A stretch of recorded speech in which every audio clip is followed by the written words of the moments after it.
L'heure du leader, une série d'entretiens sur l'importance du leadership dans la vie de nos communautés. L'heure du leader vous aide à réaliser que vous aussi pouvez faire partie de la solution. Pour découvrir, développer et déployer votre potentiel, devenez le meneur d'hommes dont le monde a besoin. L'heure du leader, une coproduction de Un Jour Nouveau et B1.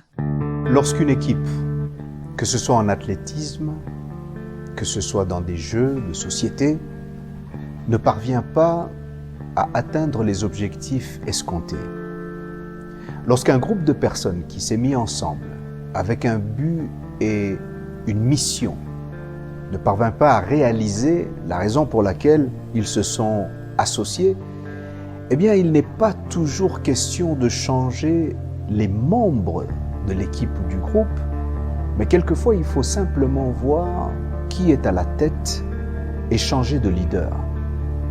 Une fois que ce genre d'ajustement est fait, ces dispositions sont prises, eh bien, tel leader, tel leadership. Tel leader, tel résultat. Tel leader, tel objectif, mission, vision accomplie. C'est l'heure du leader. I have a dream. My 4 little children will one day live in a nation where they will not be judged by the color of their skin, but by the content of their character. L'histoire dira un jour son mot, mais ce ne sera pas l'histoire qu'on enseignera à Bruxelles, Washington, Paris ou aux Nations Unies, mais celle qu'on enseignera dans les pays affranchis du colonialisme et de ses fantoches. Faisons en sorte également que le marché africain soit le marché des Africains. Produire en Afrique, transformer en Afrique et consommer en Afrique. Leader, Un Jour Nouveau. Académie des leadership. Un leadership nouveau pour un monde nouveau. L'heure du leader. Un jour nouveau. C'est pour nous un honneur et un plaisir de vous parler du leadership et montrer à quel point le leadership est important dans la vie des nations, des peuples, des individus, des groupes, des entités. Lors de notre dernier entretien, nous avons parlé de 5 niveaux du leadership tels que présentés par John Maxwell, ce grand écrivain, orateur, auteur de plusieurs ouvrages sur le leadership.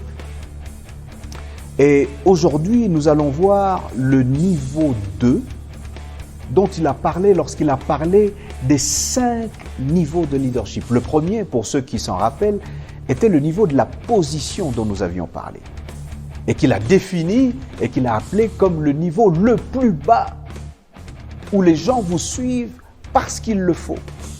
Le type de relation qui existe entre le leader et les personnes qui le suivent, ce sont des relations basées sur le droit. Ça veut dire que la personne à la tête a un titre qui force ou qui commande le respect, l'obéissance ou la responsabilité des personnes qui sont en train de le suivre.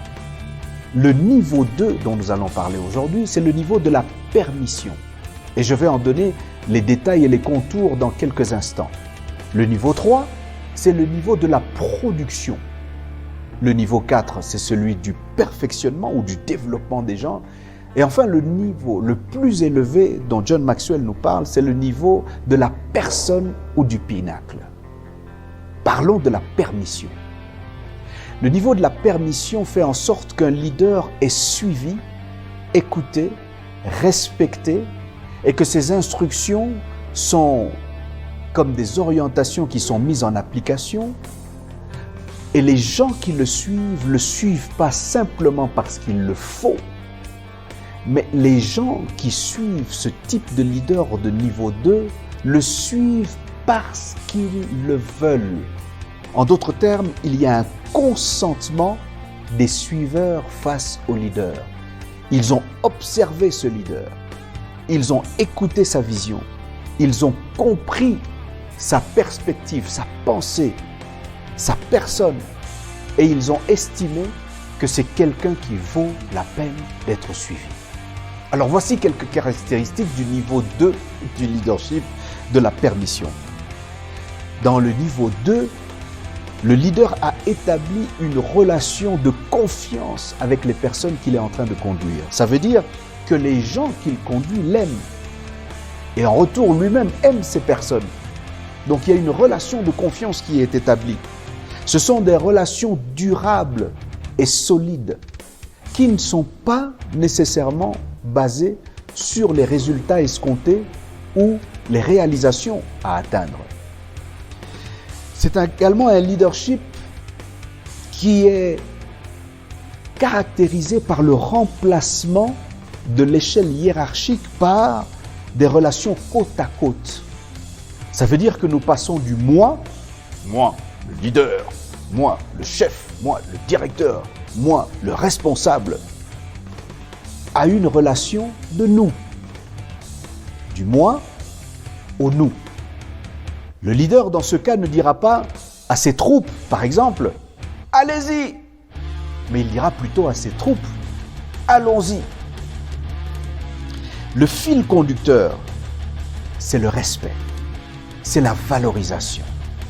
Parce que le leader ne prend pas ses coéquipiers, ses collaborateurs pour des subalternes et des subordonnés, pour des domestiques, dans le sens où il va tirer avantage et profit de son autorité hiérarchique sur ceux qu'il est en train de conduire. Mais au contraire, dans ce niveau 2 de la permission du leader, il est capable de motiver, d'encourager, d'inspirer, d'orienter et de faire ressortir dans ses coéquipiers et ses collaborateurs la plus grande loyauté, la plus grande allégeance qui permettra au groupe de fonctionner comme une entité, qui créera une certaine unité qui leur permettra de fonctionner comme un tout bien coordonné.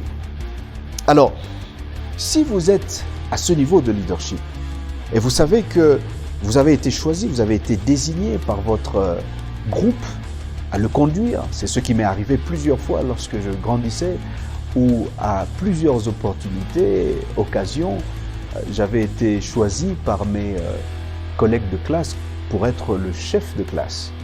Si c'est votre cas, vous avez été plébiscité pour être le capitaine de l'équipe de football, par exemple. Voici quelques conseils que nous donne John Maxwell qui peuvent vous permettre d'optimiser, d'améliorer et de faire en sorte que votre influence et votre leadership puissent aboutir au développement du potentiel des personnes qui œuvrent avec vous. Premièrement, retenez ceci. Il est très important et il est capital de valoriser chaque coéquipier et collaborateur qui travaille avec vous. Il n'est pas question ici de le flatter. Je ne suis pas en train de dire que si quelqu'un a une performance médiocre, exécrable, repoussante et malheureuse, malencontreuse, qu'il faut lui dire que non, ben voilà, tout va bien, tu vas t'en sortir. Non, non, non, non. Je parle de valoriser l'individu, la personne qui est avec vous dans le but d'atteindre un objectif et une vision quelconque. Retenez que le fait que vous soyez à la tête de cette entité ne veut pas dire que vous vous accaparez de tous les honneurs, tous les privilèges et de toutes les fleurs qui vous sont jetées, mais au contraire, ça veut dire que vous avez la responsabilité de mener le navire à bon port. Si vous êtes capitaine de ce bateau, si vous êtes pilote, c'est vous qui devez faire en sorte que l'avion puisse arriver à destination. Donc c'est plus une responsabilité qu'un privilège qui vous est donné. Donc valorisez vos coéquipiers, vos collaborateurs. Il faut vous intéresser à eux. Vous intéresser à eux pour comprendre le contexte dans lequel ils évoluent. Sachez développer cet intérêt que vous portez pour vos collaborateurs au point que vous savez si vous avez affaire, par exemple, à un introverti ou à un extraverti.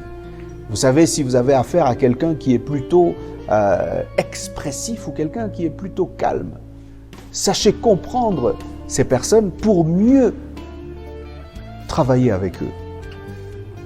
Préoccupez-vous aussi de la personne en tant qu'individu plutôt que des règles qui ne doivent pas non plus être complètement ignorées, je vous l'accorde. Parlez du nous plutôt que du moi. Vous regardez les réalisations que l'équipe a accomplies, plutôt que de dire « Eh bien, c'est mon intelligence, ma sagesse, mon ingéniosité qui a mis tous ces bâtiments en place et qui a permis la réalisation de tous ces programmes et ces projets. » Parlez plutôt de « Voilà ce que nous avons fait ensemble. Voilà où nous sommes arrivés ensemble. » Leader, un jour nouveau. Académie des leadership. Un leadership nouveau pour un monde nouveau. Et enfin, parler de la réussite du groupe plutôt que de la réussite d'un objectif personnel. Lorsque le groupe s'est assis et a projeté un avenir souhaitable, a projeté un avenir meilleur, eh bien lorsque nous arrivons à atteindre cet objectif, à atteindre ce but, à atteindre cette réalisation, eh bien soyez suffisamment humbles pour dire que nous y sommes arrivés. Devenez un leader serviteur. Vous voyez, ça rime bien, hein? Leader serviteur. Cherchez plus d'opportunités d'être au service de votre équipe que de solliciter l'obéissance inconditionnelle de ceux qui sont hiérarchiquement inférieurs à vous. Parce que l'infériorité sur l'échelle de la hiérarchie ne signifie en rien l'infériorité au niveau de la valeur humaine. Sachez respecter ses coéquipiers et ses collaborateurs. Aujourd'hui, je vous ai parlé du niveau 2 du leadership selon John Maxwell que nous avons appelé la permission. C'est l'heure du leader. I have a dream. My 4 little children will one day live in a nation where they will not be judged by the color of their skin, but by the content of their character. L'histoire dira un jour son mot, mais ce ne sera pas l'histoire qu'on enseignera à Bruxelles, Washington, Paris ou aux Nations Unies, mais celle qu'on enseignera dans les pays affranchis du colonialisme et de ses fantoches. Faisons en sorte également que le marché africain soit le marché des Africains. Produire en Afrique, transformer en Afrique et consommer en Afrique.